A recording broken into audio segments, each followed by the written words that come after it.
90 plus in biology. Sounds like a dream? Yes. Is it tough? For sure. But can you make it easy?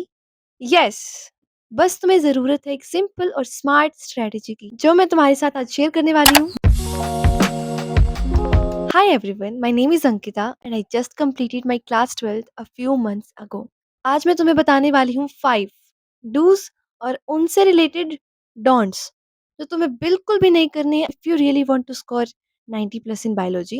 Video को and तक देखना क्योंकि last में एक secret tip भी दूंगी। सिलेबस मास्टरी, सिलेबस को समझना, उसे एनालाइज करना, स्कोरिंग इंपॉर्टेंट टॉपिक्स पे फोकस करना। तुम्हारा गोल ये नहीं होना चाहिए कि तुम्हें जल्दी से सिलेबस कंप्लीट करना है। इट शुड बी कि तुम्हें अपना बेस्ट देना है हर एक चैप्टर में, क्योंकि 50% रिजल्ट इस पे डिपेंड करता है। This is the foundation for everything else. इसलिए अच्छे से तरीके से हर एक चैप्टर को समझो। इसके लिए मैंने फॉलो किया था weekly goal method to complete any chapter. इसके लिए मैंने तुम्हारे लिए प्रॉपर प्लानर डिजाइन किया है। We will talk about it later. One shots are not comparable to हर एक चैप्टर के टॉपिक वाइज ब्रेकडाउन्स। देखो, one shots are best for revision, लेकिन टॉपिक वाइज वीडियोस में जिस हिसाब से एनसीईआरटी की हर एक लाइन कवर होती है, much needed. Make the right notes. Right notes is equal to NCERT in your language when every chapter feels like a story. देखो, अगर तुम फर्स्ट स्टेप को फॉलो करते हो तो ऑटोमेटिकली नोट्स तुम्हारे राइट ही होंगे। And please don't copy paste और डाउनलोड रैंडम नोट्स, वो तुम्हारी समझ में नहीं है। रिवीजन में तुम्हारी हेल्प नहीं करेंगे वो।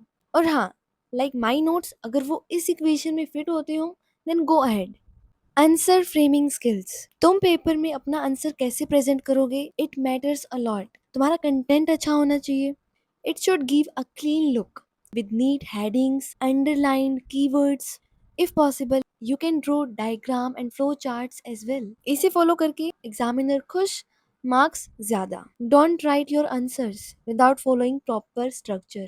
Comment framing series, if you want कि मैं टॉप 30 क्वेश्चंस पे एक वीडियो बनाऊं with well presented answers. Question practice. Do not solve 10 अलग अलग पब्लिकेशन वाले sample paper, that's a complete time wastage. तुम प्रायोरिटी दोगे एनसीईआरटी की बैक एक्सरसाइज को, सीबीएसई के official sample paper last 3 years के, PYQs and MCQs, and the last one smart revision. तुम रिवाइज कैसे करते हो वही डिसाइड करता है कि तुम्हारे 90 प्लस आएंगे या फिर 95 प्लस, एंड हु नोस, शायद 100 भी। अगर तुम मल्टीपल सोर्स से रिवीजन करोगे that's equal to emotional damage. Confuse हो जाओगे, सारे चैप्टर्स कंप्लीट करना तुम्हें पहाड़ जैसा लगेगा, self doubt, no retention and what not. अब क्योंकि तुम चारों स्टेप्स फॉलो करोगे, इट मीन्स तुम्हारे नोट्स स्ट्रॉन्ग होंगे। They would be covering every NCERT line. So you are going to use only your notes for revision. बहुत सारी books एक बार पढ़ना, एक बुक मल्टीपल टाइम्स पढ़ना, क्या लगता है स्कोर किस में ज्यादा आएंगे? Of course in the second one. इसलिए तुम अपने नोट से रिवीजन करोगे, और क्योंकि 80% क्वेश्चन सिर्फ 20% इंपॉर्टेंट पार्ट से आता है, इसलिए for every single chapter you will dedicate one day to just focus on important topics. And now I'm going to promote Bio Cut to Cut series. It's all about important topics. कम पढ़ के ज़्यादा number लाने वाली series है ये। Specially अगर तुम्हारा plan सारे साल मस्ती करके लास्ट टाइम पे जागने का है, मैंने इस सीरीज के नोट्स ऐसे डिज़ाइन किए हैं जिससे तुम्हारे कंसेप्ट भी क्लियर होंगे और तुम प्रेजेंटेशन स्किल भी सीख जाओगे। And the secret tip is the notes from a students perspective. मेरे नोट्स हैं जो मैंने 12th में बनाए थे। डिस्क्रिप्शन में जाके सारे सिलेबस के नोट्स डाउनलोड कर लेना। And this is the planner, take the screenshot.